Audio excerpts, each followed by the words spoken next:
The CGA Tour, a podcast unlike any other. Now your host, Calvin Alexander.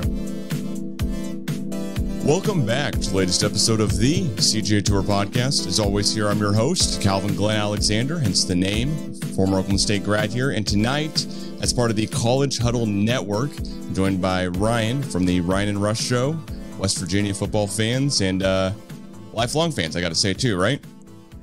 Yes, sir. I appreciate you having me, Calvin. Always look forward to playing the Pokes, man. Yeah, no, thanks so much for joining here. We're really excited for the game, I got to say, but there's some Oklahoma State fans who I think are worried that we're going to have a really bad performance here. We've had two bad ones so far. You probably know that. Played Utah and K-State in back-to-back weeks, and neither has gone the way that we would hope, of course, but both have shown some clear weaknesses in the team. So I don't know. With that being said here, just want to jump right in. How'd you become a West Virginia fan? And, kind of tell me a little bit backstory about how you started the podcast as well. Yeah, absolutely. So when did I become a West Virginia fan? I was a West Virginia fan growing up, had multiple family members that went to WU. Then I went to WU, graduated in 2016, worked for the basketball program as a manager. Then I was promoted, went on to a couple other spots at South Carolina, then came back and finished up as video coordinator from the years 2019 to 2022. So I've put a lot of blood, sweat, and tears into West Virginia University. Obviously, I grew up a WU fan. I worked at West Virginia, got my bachelor's degree from there, graduated from there, and it's kind of just what I've always been as a Mountaineer. And obviously working for Coach Huggins was one of the dream come trues for me, just growing up being a W fan and then working for a Hall of Fame coach. And then from there, I got into the podcasting side of it. And yeah, here we are covering the Mountaineers for a third straight year now. And I do prefer this side of it. It's a lot less pressure when you're not relying on wins and losses for your livelihood. So that's a lot less stressful. And I'm a lot better coach from the couch than I am on the sideline. So yeah, that's kind of a quick backstory on me. And Stillwater is one of my favorite places to play or visit. I love that college town, and obviously Gallagher-Iba, Boone Pickens Stadium, how they connect there, that visiting locker room. So love Stillwater. It's one of my favorite college towns in the Big 12. Well, thanks so much. I got to say only good things when I made a trip to Morgantown back in 2019 as well. One of the favorite places I've been in the Big 12. I'm actually going to be in West Virginia this weekend for a wedding, oddly enough. So got to leave the state, but West Virginia comes here. Of course, I had to make that trade. But with that being said, yeah, I have a similar story. I never worked for the basketball team directly, but I was a game day operations kind of intern basically. So I was playing all the music during a lot of the games, announcing all the softball games and tennis matches, I should say. And then for a little bit, for about 6 months, I was the guy on the court saying, "Hey, we've got Ryan coming in to shoot the half court shot." So had some fun there with that as well. But that's awesome here. Also, just, of course, want to ask you about this weekend. What are you guys' thoughts kind of coming into Stillwater, this weekend? So it's interesting for us because we had a bye week last week, and we were, after that Pitt game where we blew the 10-point lead with 3 minutes left. I think everybody in the league was obviously pulling for us because we pull for each other across the Big 12 when we're not playing each other. It was a head scratching loss. It was unacceptable, and we ironically fall down 10 to Kansas, and the season's kind of on the line. I mean, our back is against the wall. People are already mailing it in. Neil Brown's going to be fired, et cetera. You know how everybody overreacts. And somehow, some way, ironically, we rally from 10 points after blowing a 10-point lead the week before. And it kind of was a sigh of relief that we found a way to win that game. I know Kansas has struggled, lost 4 in a row, but they're still a talented team like a lot of teams in this league. And there's no automatic wins in this league. I mean, we've seen upset after upset so far, and everybody's only played 1 or 2 games. So there's a little bit of confidence or a little bit of sigh of relief coming into this game that we're not 1-3, losers of 3 out of 4 to start the year. But I think a lot of people still have their question marks, especially on the defensive side of the football. Yeah, with that being said, with the defensive side of it, was it coming into the season that you guys knew you'd struggle a little bit, or is that kind of a new thing they weren't really expecting? It was definitely going to be the question mark. We brought back all that production on the offensive side: Garrett Green, Donaldson, Jaheim White, Cole Taylor, a bunch of guys on the offensive line that are veterans, kind of like you guys. I mean, honestly, there was kind of a lot of similarities between our two teams. Outside of, I would say, Garrett Green's a better quarterback than Alan Bowman, but that it was going to be, if this team was going to be able to take the next step from 8-4 to that 10-2 that everybody fantasized about, it was going to have some more consistency on the defensive side of the football. So that hasn't happened, and that's why we're 2-2, and still, I think, trying to find an identity on that side of the football, especially on the back end in the backfield. Yeah, well, I'll say what we're definitely scared of your offensive firepower for sure, especially with a mobile quarterback like Green. But I want to stick on the defense here for just one more moment and ask: Is the defense kind of something that you think normally gets better throughout the season? At least in Oklahoma State's part, that's generally what happens. We kind of have the bend, break, don't break mentality, and later on in the season, we hold teams back a little bit more, at least in the points wise, or at least giving us that extra chance there at the end. The jury's still out because last year it did not improve. Honestly, the defensive side of the football was a strength at the beginning of the year. Then the offense really found their identity, pounding the rock the way that they did out of the backfield. I think the biggest difference is there's a proven track record with Mike Gundy teams that the calendar just flipped into October. We saw it last year. You guys lost to South Alabama. You lost to Iowa State. Then you pretty much ran the table. So it's kind of what Gundy has done over his 20 years there compared to Neil Brown, where it's been a little bit up and down. I'm hoping that the defense finds a little bit of that identity, but I don't have the track record that you guys have in Stillwater of a 20-year sample size of success. Yeah, I got to say, though, last year at the same time, we were 3-2. Granted, it was only with one conference loss. Yeah. It's not with two. We still weren't playing three different quarterbacks. So this one just seems like a lot different vibe. And the expectations last year, too, were just completely different coming into, game 6 versus this year. With that being said, though, the one guy last year that I know when I did the Big 12 huddle, I kind of host that it comes out on Thursdays, usually weekly as well. But I did that, and we had Rush on, and I was talking about Jaden Bray, the Oklahoma State transfer to West Virginia. I know he's definitely a guy that, man, I wish we had him, of course. It seems like we've got plenty of wide receivers, but Bray was definitely a guy that we're going to miss, especially with a couple other guys here graduating this year as well, too. What have you seen out of Jaden Bray, and are you guys kind of as excited for him to be on the team as we were last year?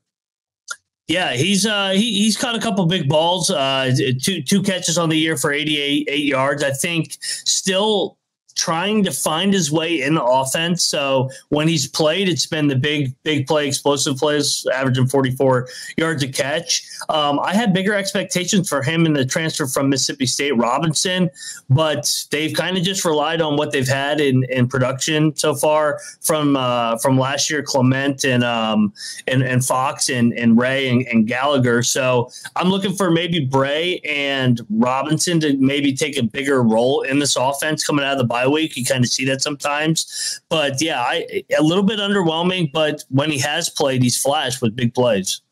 Yeah, that's it kind of goes to show maybe he wasn't the worst guy we lost because he's got 2 receptions, but at the same point, if he has good receptions against us, we'll be just killing ourselves the whole time.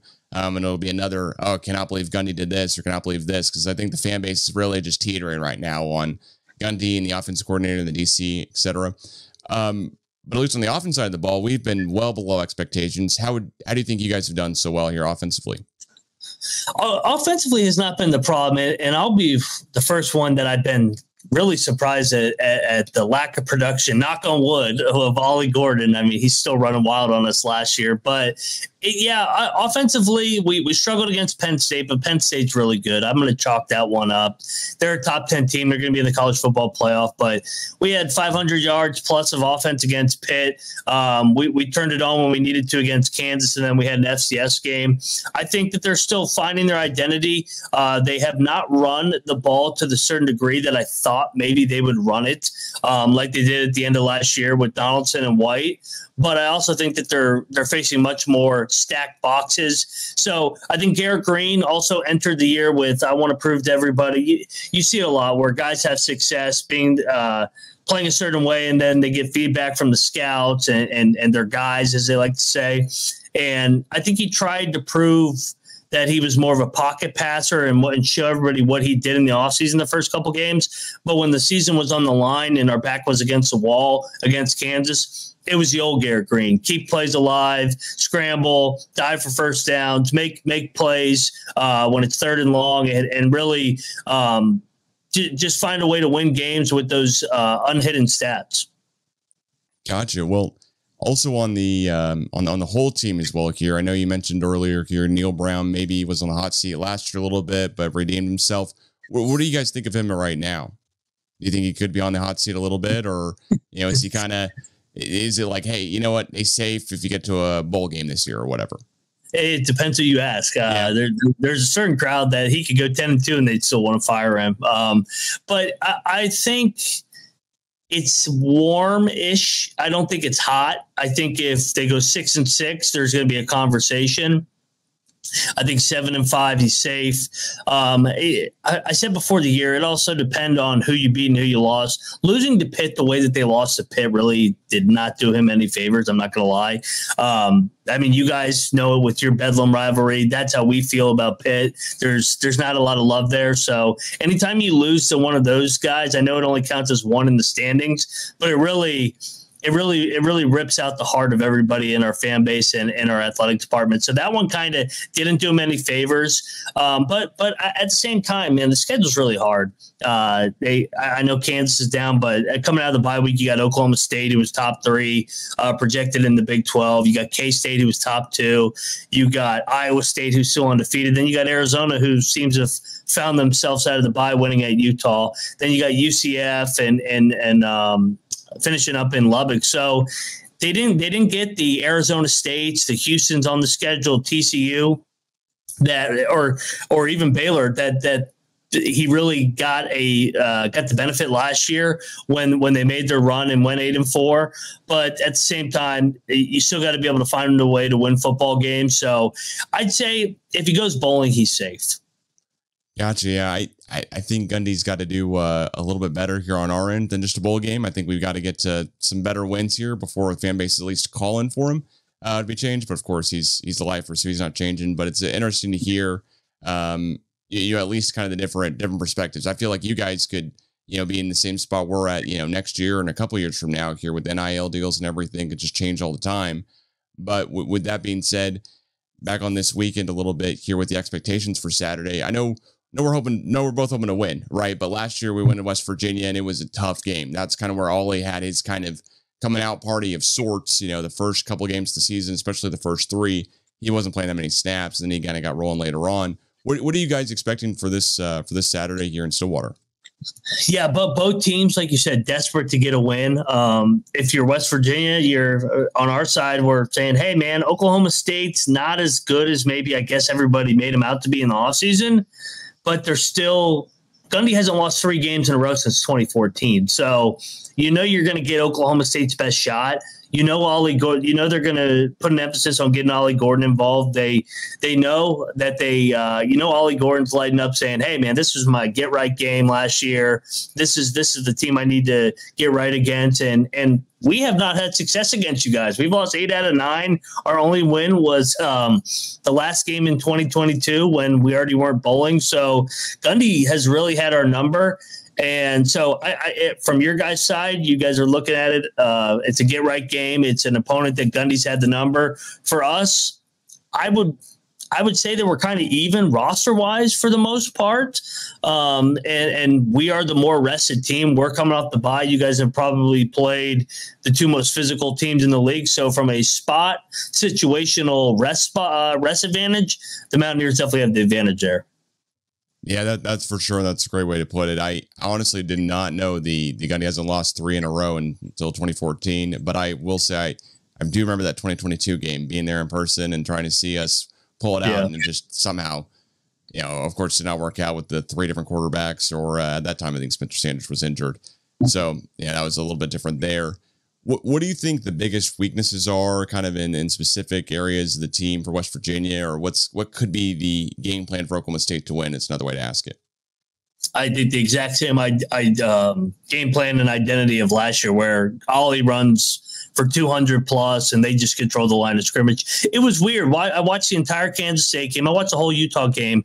Utah, they didn't really try and get Ollie involved for whatever reason, but K-State early on, I felt like there was Ollie was having success, and for whatever reason, they kind of got away from the running game. I know they fell down by 2 scores in the second half, and sometimes you can get away from that. But I think if you're Oklahoma State, you want to get Ollie Gordon involved early and often, and maybe they've been easing him in for this Big 12 stretch run. I was looking at your guys' schedule. You guys are going to be favored or in a pick for the remaining of the 7 games. So theoretically, you're still in the Big 12 title race. And I think if you're an Oklahoma State fan, you're looking at that rushing attack or that rushing defensive attack, and it's a get right spot for the Cowboys on the ground.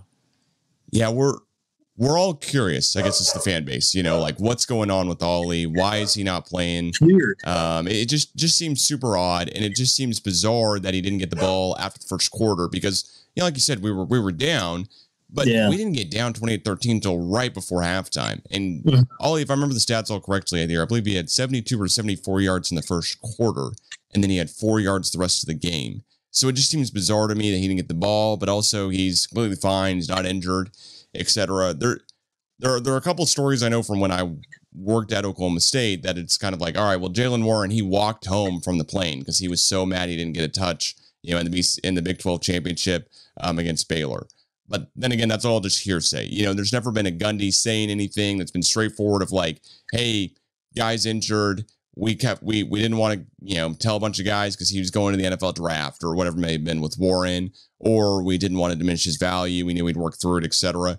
With Ollie, it just does seem odd that he hasn't gotten the ball that much. But I will say our offensive line, I think, was really highly touted coming into the season, at least on experience wise. I don't think anyone was necessarily saying how good they could be, compared to other Oklahoma State offensive lines over the years, because we've always had a guy or two, it seems, get drafted. Tevin Jenkins, the most recent one, to the Bears not too long ago. That's always been like an All-American, and we still have that same deal this year as well. But the offensive line, I just think K-State and Utah were the kryptonite there. Their lines are way better than our linemen, and we're hoping West Virginia has a little bit worse defensive line and offensive line than we do. We can kind of try to get the ball rolling and try to get going downhill a little bit more than we have previously, because it's definitely going to be a tough game this weekend for sure. Yeah, and I think, like you said, I think K-State and Utah were kind of the kryptonite matchups for you guys, kind of like Texas was in the Big 12 title with how good they were up front. Hard to get him running the ball. And I know I didn't mean to take a jab at Alan Bowman at the beginning of the show too. I just think Alan Bowman's more of a game managing at middle of the pack quarterback. I don't think he's bad. I just don't think he's as good as Garrett Green. But like when Oklahoma State was having their success last year, winning 8 out of 9 after they lost those 2 games, it was on the back of Ollie Gordon and Alan Bowman play action and getting those guys involved. So I think that people have overreacted that Oklahoma State's a bottom half of the league team. I still think they're a top 4 team. I just think they played the 2 best teams in the league to start league play. Yeah, and yeah, we might have wished that we had better stats against Tulsa. We wish that we had more than 100 rushing yards. We wish that we had more stats, against Utah or K-State running it, or defensively. The thing that'll always really just puzzle me is Utah really wasn't running away with it, for most of the game. And it just seems like we were in it for a long stretch of it, but we kept on just running weird plays that we were not within ourselves, or were just the same deal. But also, how did we not know Utah was only going to run the ball? I mean, Utah ran it for over 250 yards on us. They have a freshman quarterback in. It seems like you come into that game going, hey, all right, Cam Rising, if his finger is injured, he's probably not throwing it a ton, even if he does play. And if he's not playing, then they're probably definitely running the ball as well, too. And then they proceeded to do what they wanted to do. So I think those are kind of the difficult things, at least on the Oklahoma State side, of like, hey, what the heck are we doing? Like, game plan wise, we should have just known, and if we couldn't stop it, we couldn't stop it. Why are we not putting 8 in the box or something against Utah when we know what they want to do?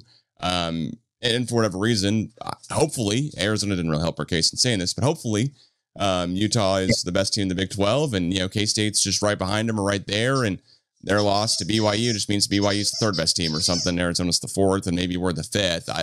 And that's today. Gundy teams usually, when they don't have to face OU at the very last game of the season, it helps out a lot. But, usually going on down the season, we're winning a bunch down the back stretch, and then we'll have some random game where we'll lose like 48-0 at K-State. We'll lose last year 45-3 against UCF. It's just like bizarre. And I'm hoping that Kansas State game was one of those too, where it was like, okay, just Bowman didn't have it today. And I totally think you're right. I would take Garrett Green every day over Alan Bowman right now. I think the whole entire Oklahoma State fan base would too. But with that being said, Bowman's the kind of guy who's the gunslinger. He's going to take chances, and at least he's trying. He's not turfing the ball every single 5 seconds. He's willing to stay in the pocket, get hit, and sometimes he does not make the right decision. But that's what we want him to make the right decision and not just absolutely just throw it out of bounds every single time. As well too. And when you got a guy like that who's a 7th year, just completely opposite of Cam Rising, who in theory for this season at least is more of that guy who's really mentally sound, but is just going to throw it away, not going to take chances, and that's how Utah's going to win games too for him. We just got the other part of that 7th year guy of the gunslinger mentality more. For what being said, we're Peyton Manning the first year in the NFL or something. We're just throwing it out there trying to see what works, and they're also not. They're just. Really, no one's respecting us running the ball necessarily that much. They haven't had to. Necessarily, we haven't had any success getting past the first line of defense there. With that being said, as well, want to ask you a little bit here. What are your expectations for the rest of the season for West Virginia? Do you guys think you'll, and you said bowl game earlier is kind of what the line would be for Neil Brown, but what do you think for the rest of the season? Yeah, a lot of people, if they go 6-6, are going to be unhappy. I'll be disappointed. I'm not going to lie. When you go 8-4 last year, you bring back a lot of that production on the offensive side of the football, like you guys did. It would be disappointing to go 6-6, but I just think with the extension coming in the offseason, I think he would be back at 6-6. I think if they miss a bowl, he would be out. I think they're probably going to go 7-5, or maybe 8-4 if they can get on the right side of some of these one possession games. After Oklahoma State, they got a big back-to-back homestand. Iowa State and K-State coming to Morgantown, who they traditionally have played pretty well in Morgantown. And Iowa State and K-State, we know, are really good at home.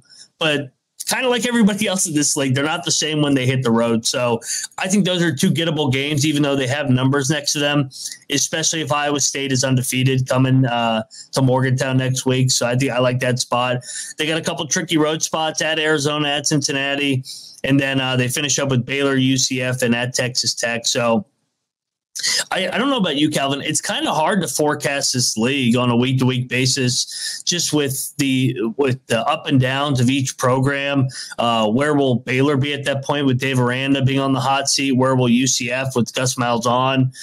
Texas Tech, what will be the vibe of that program? So I really just look at this next 4 games. I think the Mountaineers at least got to go 2-2 at Stillwater on Saturday, then Iowa State, K-State at home, and then at Arizona. If they go 2-2, be 4-4 at that second bye, I think they have a chance to finish strong 3-1.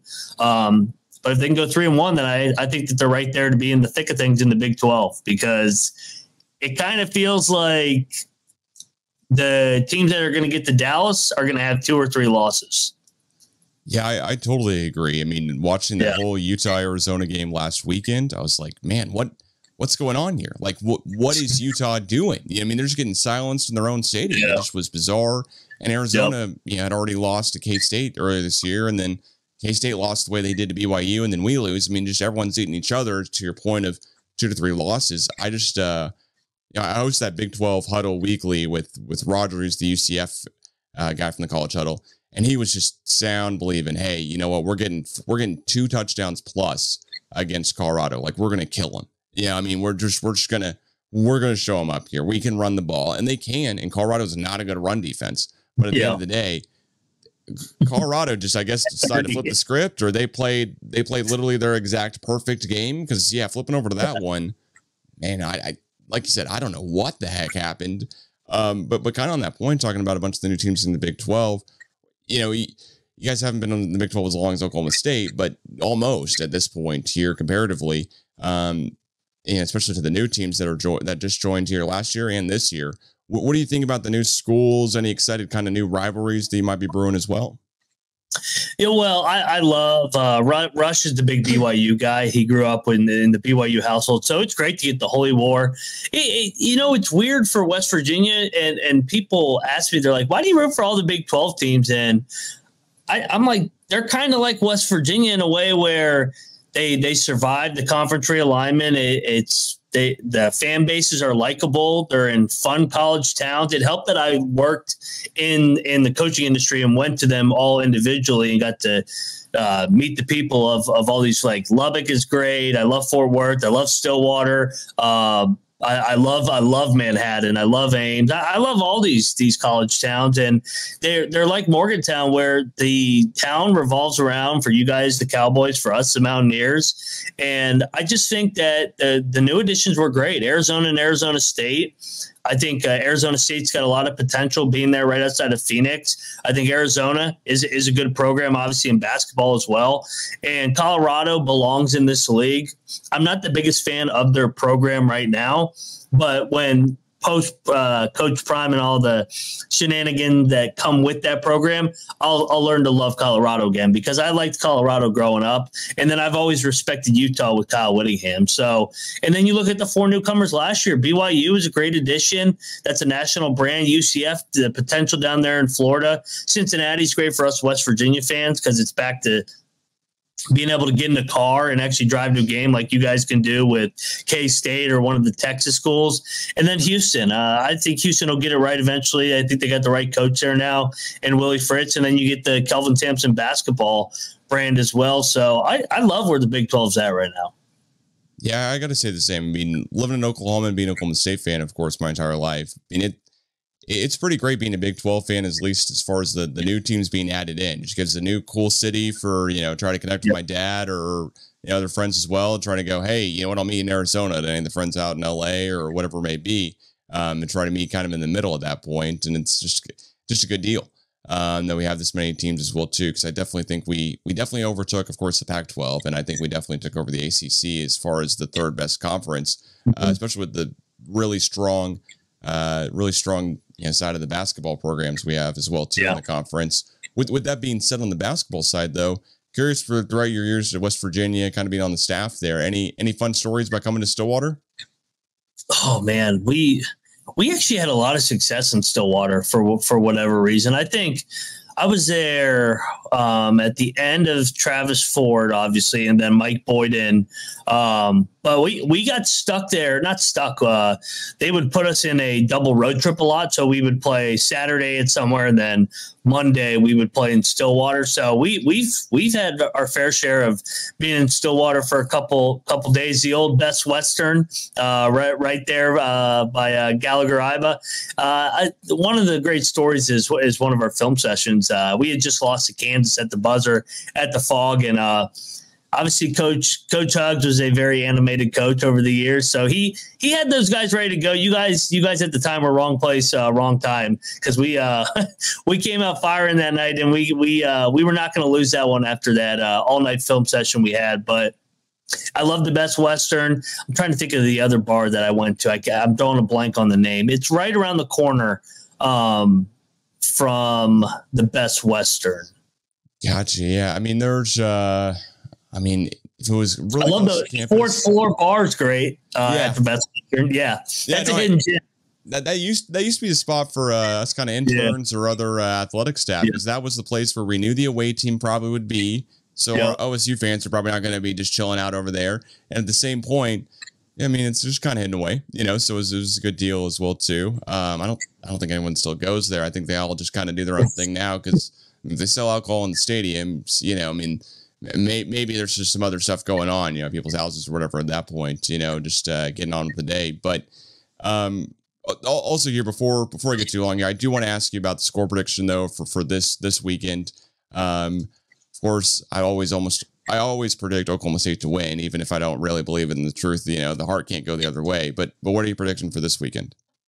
Real quick before I predict, I will say my favorite game memory, and Solar just hit me, was the COVID year. And a lot of Poke fans are going to cringe when I say this. When you guys were up 22 on us in the second half with Cade Cunningham, and we came all the way back and beat you guys. That was a heck of a game, but you guys got us back in the Big 12 tournament. But yeah, Miles McBride is now with the Knicks, and Cunningham, who I think is still with the Pistons. Watching those two go at it was I was just like, man, these guys are pretty good basketball players. So that was a fun night in Stillwater, even though there were no fans with it being the COVID year. But back to your original question, I think this is going to be a one possession game. I think it's actually going to come right down to a field goal right at the end of the game. I'm going to say that the Mountaineers finally get Gundy. I know this. I know Gundy has not lost 3 in a row since 2014, but I'm going to take the Mountaineers to win a thriller, 33-30. I think it's going to be two desperate teams, and I think the Mountaineers make enough plays down the stretch and get a big win in Stillwater finally. Well, with that being said, yeah, I'm gonna got a question for you about Cade Cunningham in a second, but yeah, I'm gonna say I almost always pick Oklahoma State, but I think for us to win and win against you guys, we've got to be putting up points just every way we can. So I think it's going to be really high scoring affair. I'm seeing something like 41-35 would be my OSU score there. But do want to ask you about Cade. I used to work for the Detroit Pistons, was there when Cade came. Of course, was overjoyed that we got the number 1 overall selection there. But when you saw him play, did you ever think his time in Detroit would kind of go the way it is, or maybe a better question here is just, what do you think his pro potential is, or his peak potential of, like, would he be the best Oklahoma State player ever, or something in those lines as well too? Just because he's been with Detroit now for several years, has had several seasons where they're trying to lose games. I mean, they're bringing in centers, they're doing things that are just a little absurd there to try to lose games. But also, with that being said, he's been injured a lot too, so he's on his I think this is going to be his first year for Cade's kind of extension, the NBA there, and getting a lot of minutes, a lot of time, a lot of points, all the good type of stuff here. But yeah, I mean, I just can't believe his career's gone the way it has, to be honest. I would have much rather seen him at this point get drafted maybe by another team, but maybe not. I don't know. I mean, he's the guy right now, so hopefully he's good. Yeah, I'm just pulling up his stats. So, like, look, I think it's tough to judge a guy that's just with such a loser organization. That's what they've been in Detroit. Like, they're openly tanking. They just don't have a good culture in place. And I mean, statistically, I mean, he's been all right, 20 points a game, 7 assists, 6 rebounds. So I think if they can just fix their culture, I think he's going to thrive. I mean, just going against him and scouting him as video coordinator, he was one of the most unbelievable talents, just like that would just pop right off the screen. It was like, well, look at this guy, 6'6", plays as a point guard. He can finish at the rim like a big man. He can defend multiple positions, and he can make shots if you sag off him to try and take away him driving the ball to the paint. And he's just good, man. He was a pleasure to watch. I definitely liked watching him play other teams in the Big 12, not us. But I think it's been a crap situation, to basically sum it up. But I think he still has his best ball ahead of him. He's only 23 years old. Yeah, he can't be still young at all. Yeah, he's still super young. Yeah, he got drafted. I mean, he was in that COVID year. That was just the most unfortunate timing for Oklahoma State fans too. I mean, that is the one thing that if I'm like an Oklahoma State fan, and of course I am, that just really wants to kill the NCAA, and mail a very passionate letter to Overland Park, Kansas, would be, hey, we had to deal with all of these, like, hey, maybe we're going to get scholarship reductions, maybe we won't make the postseason tournament, all type of stuff here when we're trying to recruit guys. If you would just decide something, then we can appeal it. You got to close that process. Just has to be nailed down a little bit better, because it was upheld, but of course it was waited to be upheld until after Cade had, come and spent the year. But at the same point, there were several guys we were in the mix for getting recruited to Oklahoma State that should have been coming right then and there. I mean, a couple guys that we could have gotten right there on the spot. Bryce Thompson is actually one of them who might have come to play at Oklahoma State, but then, but else you could have just decided to go play for KU. KU's such a great program. I wouldn't blame him that way either, but we were in the mix at least, and I feel like that's a little bit of what happened there. But that Cade year, that's always going to be one that stings a little bit too, just because we lost to Loyola Chicago, I believe, in the tournament that year, right after, Loyola Chicago beat Illinois, and we're watching that game, and then we lose to Oregon State, the other OSU. Yes. The Pac-12 champion, all type of stuff, etc. But we're like, you've got to be kidding me. Like, we're going to lose this one when we we've got Cade. I mean, generally, speaking with like the Kentucky teams, those are stacked with only 5 stars, but those guys usually get drafted 1 overall. Usually are pretty darn, Final Four-ish in the tournament. And then unfortunately wasn't us here. Well, you kind of wrap this one up a little bit too. Want to ask you here, plug the Big 12 HUD a little bit, but maybe ask you something. I'll clip for that too, and just say, what's your favorite memory here of watching West Virginia sports overall? Ooh, that's a good one. Favorite memory, or just funniest or best one that comes to mind here. Yeah, I would say the 2010 Final Four was definitely special for our fan base, winning the Big East at Madison Square Garden, then going to the Final Four, beating Kentucky with 5 first-round picks, John Wall, DeMarcus Cousins, go down the list. And then you take your pick, whichever one I was involved with of the Sweet 16s with Coach Huggins. So those Press Virginia days were magical. Just the national brand that we had, and everybody feared playing us. I mean, we won over 100 games in 4 years and went toe-to-toe with Kansas every single year with just a bunch of under recruited guys, chip on their shoulders that just wanted to win and bought in. So loved the Press Virginia era. Obviously, we'll always love the 2010 basketball era with Deshaun Butler and those guys. And then from the football side, Pat White and Steve Sladen growing up was always fun to watch, winning those BCS bowl games against the SEC and Big Ten teams. That's awesome. Well, all right. Well, very last question here, I promise here, is what do West Virginia fans think of Pat McAfee? Because that's we love Pat. You love him? We love Pat. Yeah. It's yeah, I mean, to go back to the Pat White, Steve Sladen days, it sucks that it ended the way it did. I think everybody was over the top emotional. But Pat had a great career. He went on and had a good NFL career. Now, obviously, he's having a hell of a broadcasting, ESPN, content creating career over at ESPN. And obviously, the Pat McAfee show thrives. And he's on game day next to Saban every single Saturday. So for us, it's great for our brand. He's a WU guy. Saban also is a WU guy in its early days. So it's good to have West Virginia represented on College Game Day every Saturday.